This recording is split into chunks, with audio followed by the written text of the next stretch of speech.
Bonjour, dans cette vidéo je vous présente la réalisation de la zone de rangement qui va se trouver au-dessus de l'établi contre le mur. C'est parti. Je vais commencer par couper les lattes qui vont servir de support, qui vont être fixées sur les parpaings, pour pouvoir ensuite fixer les panneaux d'OSB. Donc je perce, donc ça ne va pas être visible.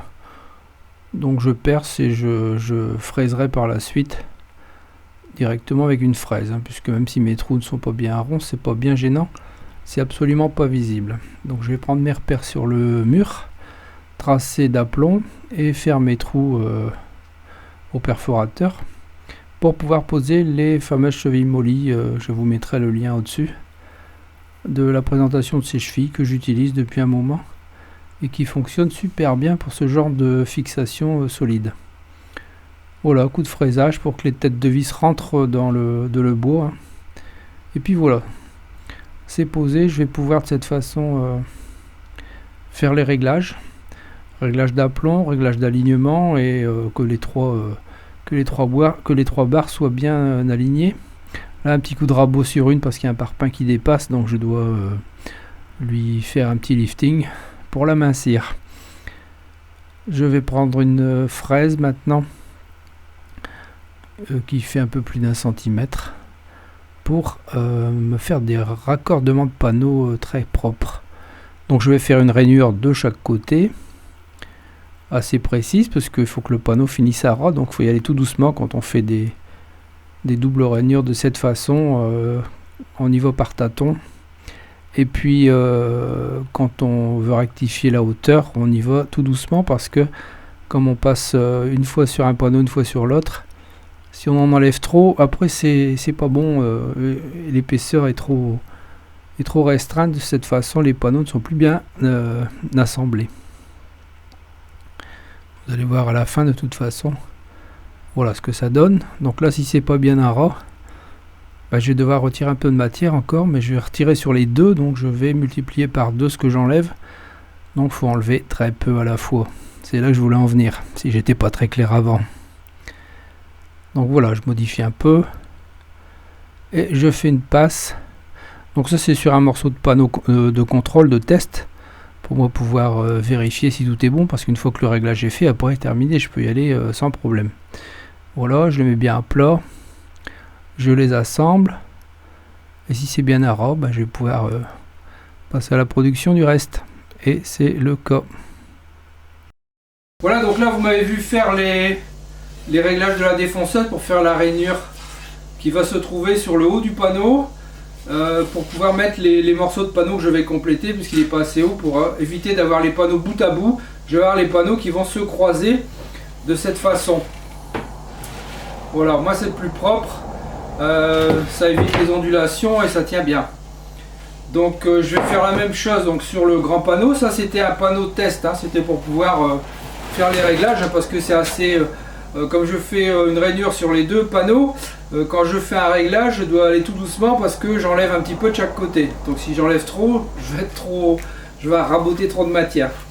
Donc là, je vais faire une rainure de ce côté-ci du panneau et une rainure sur les deux panneaux complémentaires qui vont aller au-dessus.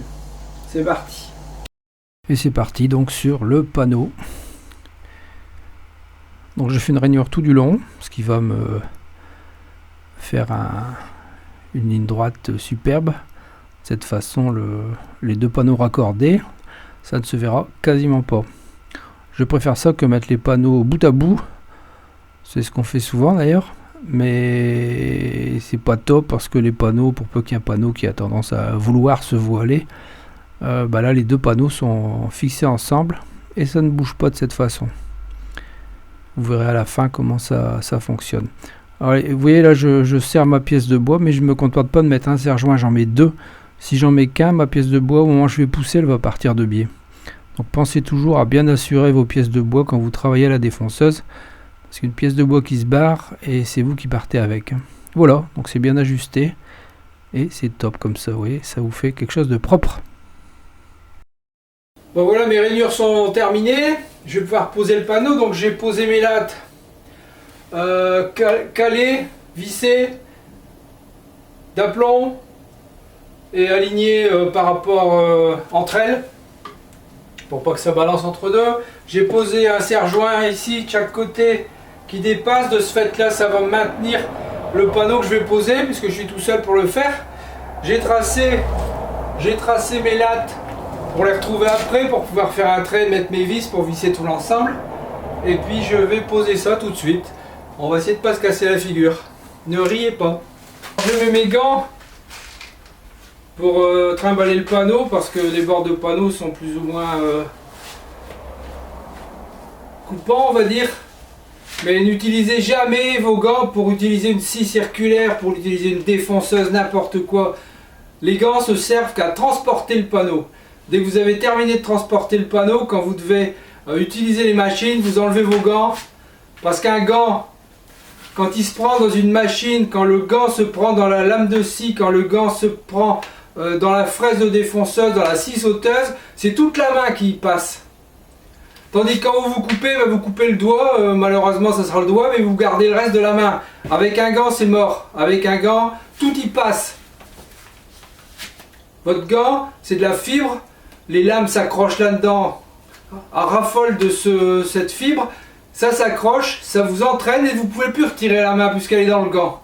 Et vous allez avoir la main qui va être broyée dans la machine. Ne mettez jamais de gants pour travailler avec une machine. Mettez des gants pour trimballer le panneau, hein, pour éviter de s'en mettre plein les doigts, mais après, fini. Dès qu'on touche aux machines, on enlève les gants. Le gant de toute façon ne vous protégera pas. Ne vous faites pas l'idée de mettre un gant en pensant que la lame de scie va pas vous couper, hein. Ça c'est un doux rêve. La lame de scie va vous emmener la main complètement avec le gant. Et ça c'est le pire qui puisse vous arriver. Donc les gants, uniquement pour transporter un panneau.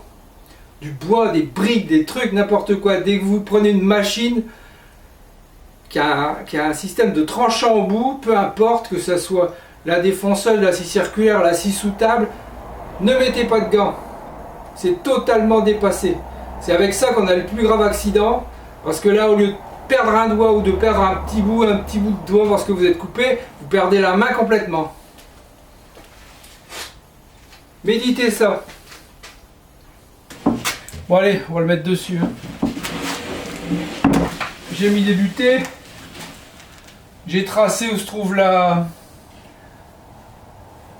les lattes pour éviter de chercher après. Et puis là, on va poser la chose.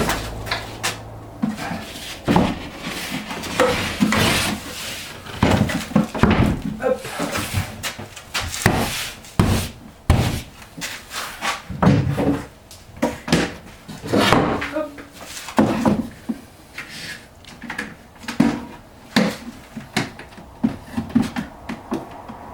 Voilà. De cette façon c'est bien ajusté. Voilà, c'est nickel. Un petit coup pour se faire plaisir. Que dire? Rien. Alors comme je vais faire des French cleats, je sais pas ce que c'est de French. Les Américains savent pas d'où ça vient. J'aurais déjà demandé, ils savent pas pourquoi French cleat. Donc là, je vais mettre la première barre ici avec ça dessus pour pouvoir faire quelques rangements, puis après je vais étaler. Donc ça va me permettre de masquer les trous du panneau. Donc ça sera là, on va dire ici. Voilà. Et là comme j'ai fait des repères, bah, pas de problème. Je peux tracer. Hop. Voilà. Hop.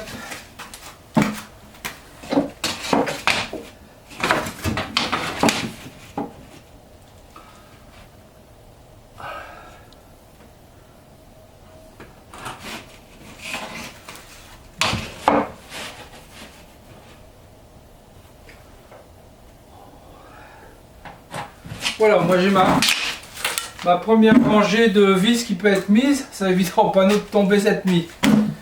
Alors je vais percer et fraiser avant pour que mes vis, les têtes de vis soient cachées. Et comme je vous ai montré dans la dernière vidéo de l'Express Info, je vais régler ma fraise pour éviter d'aller percer derrière. Et voilà, là je vais percer pour fixer le panneau correctement.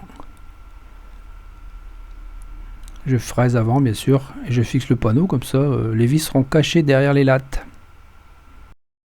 Voilà, j'ai ajouté une vis en haut, comme ça je peux retirer ma sécurité.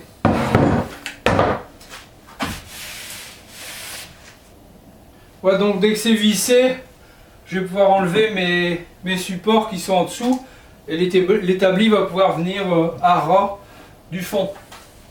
Je vais positionner des repères pour voir un peu ce que ça donne avec les French clips, parce que j'ai pas d'idée comment mettre sur la hauteur. Donc je vais présenter ici, je vais mettre une barre provisoire. Voilà. Ça serait bien pour être la première. Ensuite, ça va se casser la figure tout ça. Ensuite, je vais voir si ça irait. Parce que je vais perdre un peu en hauteur. Je vais me retrouver là. Si je mets quelque chose à fixer, ça va tenir.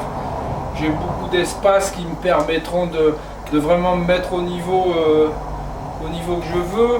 Ici, j'ai ma dimension, ce qui veut dire que le prochain sera ici quelque part.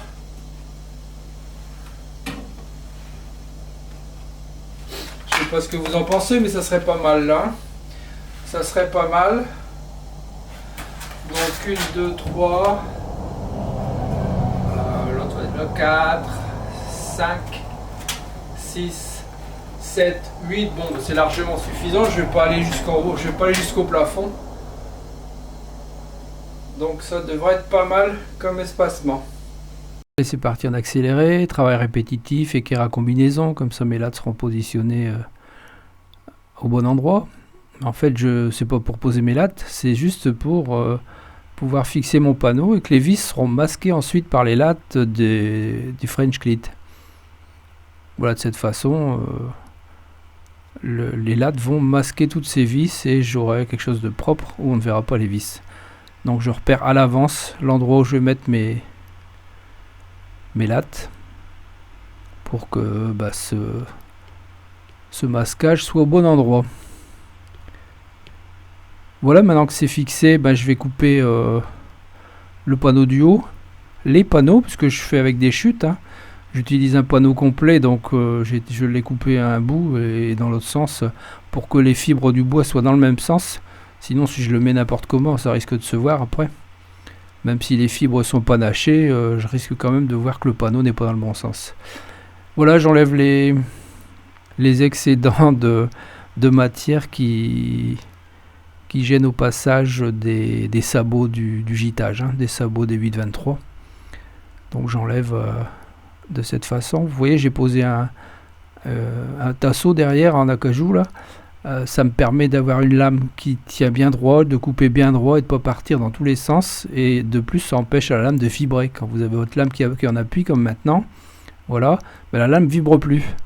Alors que vous savez, si vous utilisez régulièrement ce genre de machine, si vous arrivez sur quelque chose avec la lame qui est en l'air, ça vibre un peu de partout. Même avec des lames d'origine, de grandes marques. Voilà, je prépositionne pour voir un peu si c'est bon avant de tout visser. Puis là pareil, je vais couper en longueur pour ajuster. Là je fais ma découpe au traîneau puisque le traîneau est large, il y a de la place dedans pour mettre des portes entières. Et puis je vais tracer également le sabot, vous voyez le sabot du gîtage qui gêne un petit peu.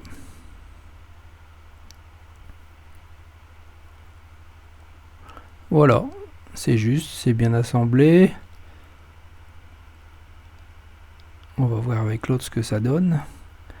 Et puis là, ça va être parfait. Quand vous êtes devant, vous voyez même plus le raccord. Franchement, en plus l'OSB étant panaché de cette façon, ça aide au masquage. Mais comme l'ajustement est parfait avec les deux rainures faites à la défonceuse, et ben voilà, les chutes sont accommodées. Donc là je vais ajouter par contre entre les deux petits panneaux, je vais ajouter un morceau d'OSB par derrière, là, vissé en renfort. Comme ça viendra renforcer cette partie-là, qui ne bougera plus. Pour les autres parties, ça ne bouge pas. C'est déjà vissé suffisamment. Vous voyez là, je vais visser. Hop, un petit renfort. Comme ça, je pourrais visser l'ensemble. Et là, ça fera quelque chose de bien, bien homogène. Et vraiment, je suis satisfait du résultat. C'est clean de cette façon. Et on ne voit plus rien, on voit même pas les raccords des panneaux. Donc l'établi a repris sa place, il est venu contre. Il va me rester à poser tous les French clits et puis faire tous les supports derrière. Mais là il est temps de se quitter et il fait froid. A bientôt, bye. Merci d'avoir regardé cette vidéo. À votre droite, une suggestion de vidéo qui pourrait vous intéresser. À votre gauche, les réseaux sociaux, vous pouvez me suivre. Et en dessous, vous pouvez cliquer et vous abonner si ce n'est déjà fait. À très bientôt.